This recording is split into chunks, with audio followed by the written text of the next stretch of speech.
Sa hindi malayong hinaharap, ang West Philippine Sea ay pilit na inaagaw ng kaharian ng Manchuria. Bagamat hindi nila ito makuha sa pamamagitan ng pakikidigma, iba't ibang paraan ang ginagawa ng mga Manchurians para sirain ang moral, komunidad at paniniwala ng mga Pilipino upang masakop nila ang West Philippine Sea nang walang aktwal na digmaan na magaganap.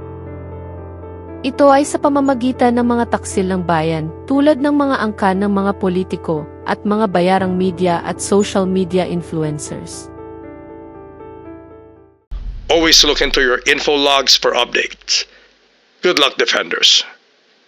At nagsimula na ang mga labanan.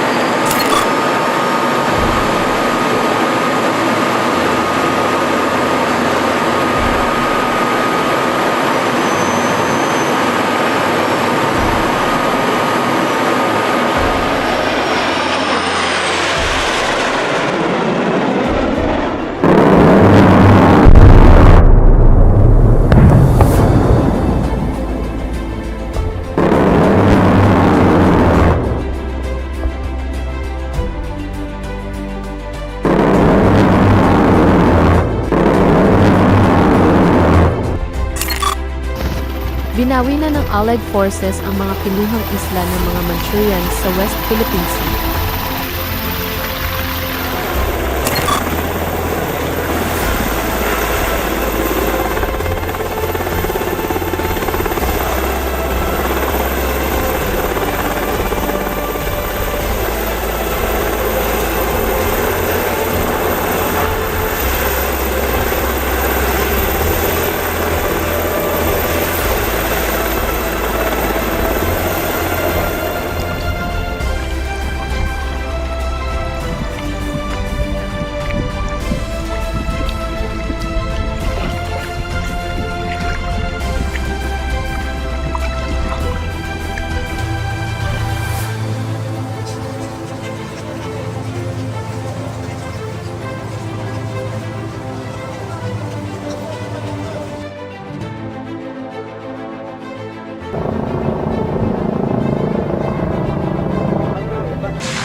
Sir, CPA.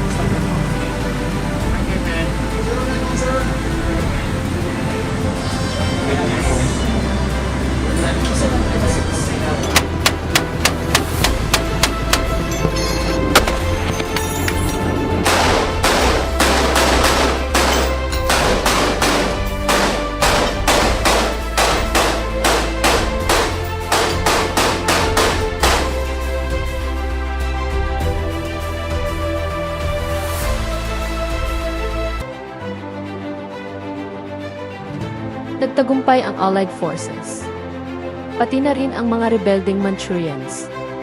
Naagaw na ang pamunuan sa emperador at si Chairman Ding na ang bagong presidente ng Manchuria.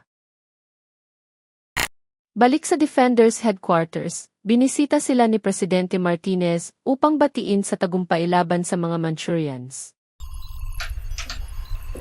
Mr. President, welcome po sa pugad ng KSMBPI Defenders.